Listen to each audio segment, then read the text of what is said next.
దేవుని పరిశుద్ధ నామంకి స్తోత్రములు. మరి ఈ రోజులలో మనం చేసిన తప్పును ఎవరైనా ఎత్తి చూపించిన ఎడల ఒప్పుకొని వదిలేసే మనస్సు మనకుందా అని మనల్ని మనం ఒకసారి పరిశీలించుకొని చూచిన ఎడల బైబిల్లో ఇద్దరు కనబడతారు. ఇద్దరిని మనం చూద్దాము.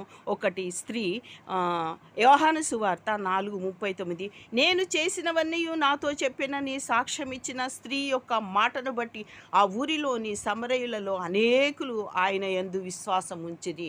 సమరయ స్త్రీ యొద్దకు వచ్చి దేవుడు ఆమె చేసినటువంటి తప్పులన్నీ ఎత్తి చూపినప్పుడు ఆమె ఒప్పుకొని ఆమె ఏమేం చేసిందో అవన్నీ నేను చేసినవన్నీ ఈ దేవుడు నాకు చెప్పినాడు అని అనేకుల దగ్గరకు పోయి సాక్ష్యం ఇచ్చినప్పుడు ఆ సాక్ష్యము ద్వారా ఆమె తన తప్పును ఒప్పుకొనడం ద్వారా ఆయన యందు అనేకులు విశ్వసించిరి. ఆమె ఒప్పుకొనడం ద్వారానే పోయి అనేకులకు చెప్పగలిగింది. అటువంటి ఒప్పుకోలుతనము అనేది మన అంటే పాపం చేసిన ప్రతి ఒక్కరికి ఉండాలి.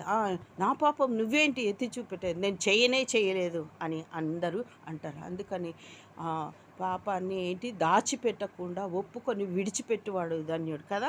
అయితే 2 సమూయేలు 12:2లో మరి యూరియాను మరి ఏంటిది, దావీదు చంపేస్తాడు, తన భార్యను చేసుకుంటాడు. అయితే దేవుడు నాతాను రాజు దావీదు యొద్దకు పంపించినప్పుడు మరి ఆ గొర్రెల స్టోరీ చెప్పినప్పుడు మరి చెప్పి 7వ వచనంలో సమూయేలు 12:7లో నాతాను దావీదును చూచి ఆ మనుష్యుడము నీవే అనగానే 2వ సమూయేలు 12:13లో నేను పాపము చేసి తినని దావీదు నాతానుతో అనగా నాతాను నీవు చావకుండునట్లు యెహోవా నీ పాపమును పరిహరించెను అని అన్నాడు. ఎందుకంటే దావీదు ఒప్పుకున్నాడు.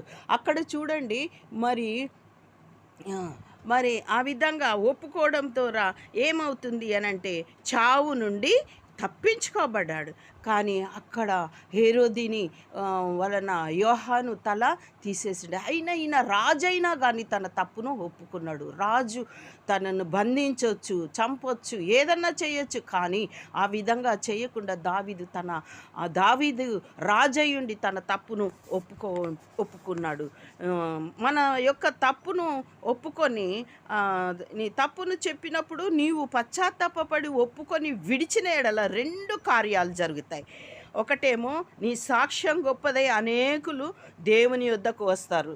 ఎగ్జాంపుల్కి మనం చెప్పుకున్నటువంటి సమరయ స్త్రీ. రెండవదేమో నీవు 2వ మరణమైన అగ్నిగుండమును తప్పించుకొని బ్రతుకుతావు. అంటే పాపము కడగబడుతుంది.